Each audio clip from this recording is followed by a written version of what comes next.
Let me start with a question. Is your data safe? Does the government truly protect the information you give it, especially when your life may depend on it? This week, one of the most tightly kept secrets in the British government has finally come to light.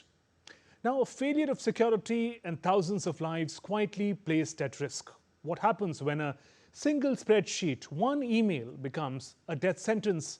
In February 2022, just months after the West's chaotic withdrawal from Afghanistan, an official inside UK Special Forces headquarters made a mistake, a fatal one. A spreadsheet containing the personal details of 18,700 Afghans was accidentally emailed outside the secure system. Names, phone numbers, family contacts, and in some cases, home addresses. These were not just numbers on a list. They were people, many of them elite Afghan soldiers, interpreters, intelligence assets, who had applied to flee the country fearing retaliation from the Taliban. Now, among them were members of the Triples, two highly trained special forces units who fought side by side with the British military. These men were more than allies, they were comrades. They operated in secrecy, in danger, often with British officers embedded in their ranks. They had earned the trust. In many cases, they were promised protection, but their names and identities were exposed. Who was responsible? Why did it happen? And why didn't we know about it until now? At the time, the breach was kept completely hidden from the public and even from most inside the British government. The Ministry of Defence took extreme legal action, applying for one of the most powerful gag orders the British legal system allows, a super-injunction that meant no one could report on the leak, no one could mention the court case, and no one could even say the order existed. And then, after a serious data breach within the UK Ministry of Defence that exposed the personal details of thousands of Afghans who had applied for the ARAP scheme, the UK government was forced to undertake a secret relocation program for thousands of these individuals to the UK to protect them from potential Taliban reprisals, highlighting the ongoing risk faced by those associated with the previous government and foreign forces. Behind the scenes, a scramble began. If the list had fallen into the wrong hands, what could it mean? Could it be used for targeted reprisals? Could people already be dead? The Taliban could use the leaked data to hunt down individuals. Upgraded the order to a full super-injunction, the first of its kind related to Afghan resettlement.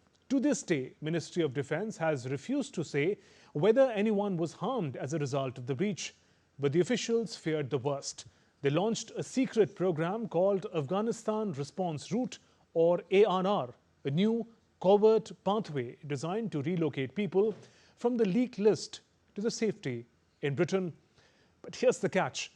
The people being rescued weren't told why. They had no idea that their names had been exposed, no idea the Taliban might be hunting them down, no idea that a spreadsheet in an email had quietly changed their lives forever. By April 2024, officials estimated nearly 20,000 people could be eligible for relocation under the new program. By May, about 900 had arrived in the UK with more than 3,600 family members. Another 600 had received the offers. But what about the rest? Court documents from May 2024 revealed that something staggering, as many as 80,000 people still at heightened risk, were not expected to be offered relocation. So who gets saved and who gets left behind? The leak occurred in February 2022, but it wasn't discovered until August of next year, 2023, when a handful of names from the list appeared on Facebook. An Afghan man reportedly denied relocation had posted them online in frustration. He was later offered a fast-track review of his case in exchange for removing the post. He now lives in the UK. He's not facing any charges. Even after the leak surfaced, officials took steps to ensure that fewest possible number of people knew about it inside or outside the government.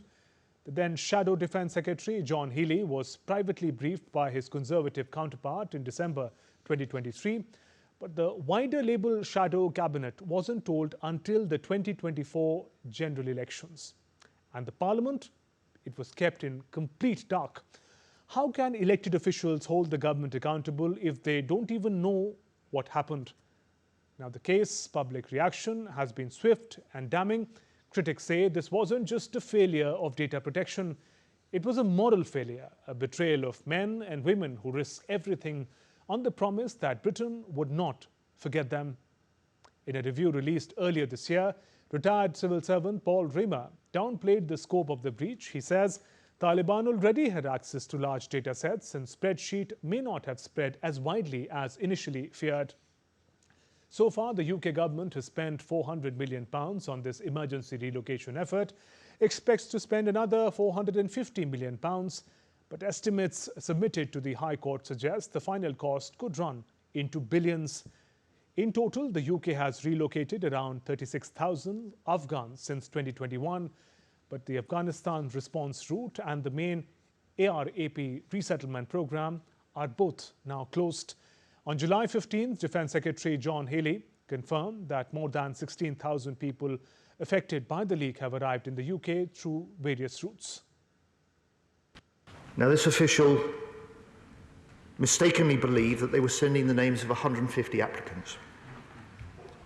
However, the spreadsheet in fact contained personal information associated to 18,714 Afghans who had applied either to the ex gratia or the ARAP scheme on or before the 7th of January 2022.